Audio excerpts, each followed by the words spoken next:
Iran అధ్యక్షుడు Masoud Pezeshkian అధికారికంగా తన ఎక్స్ ఖాతాలో ఒక 3 షరతులైతే పెట్టాడు. ఇందులో రష్యాని లాగాడు. పుతిన్ ఆధ్వర్యంలోనే మేము 3 షరతులైతే పెట్టాము. ఆ 3 షరతులు ఏంటనేది మేము రష్యా క్రెమ్లిన్తో మాట్లాడాము, అంటే అధ్యక్ష భవనం.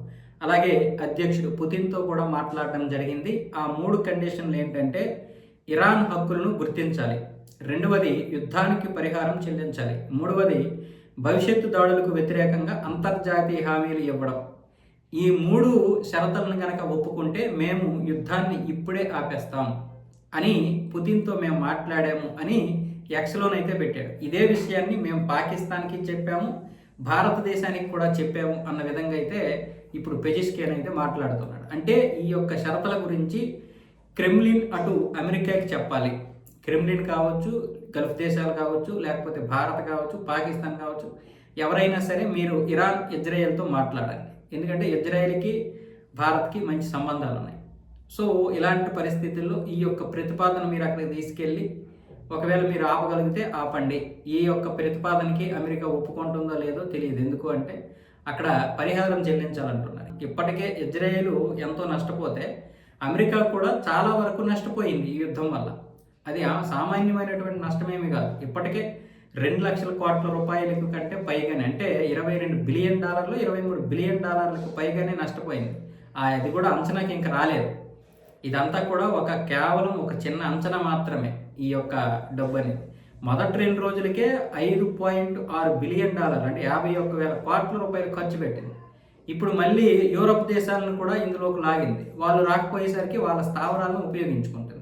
సో వాళ్ళ వైపు కూడా కొంత డబ్బు ఇవ్వాలి ఇప్పుడు. అదే కాకుండా మళ్ళీ ఇప్పుడు అమెరికా నుంచి మరికొన్ని నౌకలు తెప్పిస్తుంది. అలాగే పెంటగానికి ఆదేశాలు ఇచ్చి క్షిపణులు తయారు చేస్తుంది.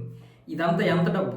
సామాన్యమైనటువంటి విషయం ఏం కాదు. పేరుకే 2 లక్షల కోట్లు అంటున్నారు, కానీ అది ఇప్పుడు 3,50,000 కోట్లు దాటిపోయినా దాటిపోవచ్చు. సో ఇలాంటప్పుడు యుద్ధాన్ని ముగించేసి ఒకవేళ అమెరికా ఈ 3 షరతులకి ఒప్పుకుంటే ఓడిపోయినట్లే లెక్క. కాబట్టి దాని యొక్క హక్కుల్ని గుర్తించదు.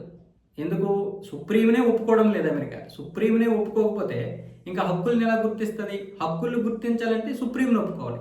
సుప్రీంని ఒప్పుకుందంటే మరి అమెరికా సాధించింది ఏంటి? మరి ఆ యుద్ధానికి అర్థమే లేదు కాబట్టి అలా ఒప్పుకోదు. డబ్బులు ఎలాగో ఇవ్వదు, నష్టపరిహారం ఇవ్వదు. ఏ విధంగా కూడా, అంటే డబ్బులు ఇవ్వకపోవచ్చు, దానికి తగ్గట్టుగా ఇంకేదైనా చేయాలన్నా చేయదు. అలాగే భవిష్యత్తులో దాడులు చేయకుండా, అంతర్జాతీయ ఉల్లంఘన చేయకుండా జరగాలంటే ఎలా అవుతుంది? మళ్ళీ వీళ్ళు అణ్వాయుధాలు తయారు చేస్తారు, ఇజ్రాయెల్ దాడి చేస్తుంది. కాబట్టి దాన్ని ఆపడం ఎవరి వల్ల కాదు. అలా చేస్తే మళ్ళీ అణ్వాయుధాలు తయారు చేసుకోవడానికి అవకాశం ఇచ్చినట్లే. కాబట్టి ఇవన్నీ అవ్వవు.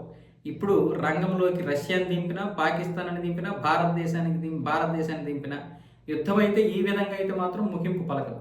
అంటే పెజిష్కియాన్ ఒక ప్రయోగం చేశాడు, చూద్దాం ఏమంటారో అని. కానీ కుదిరే పనులు కాదు ఇవి.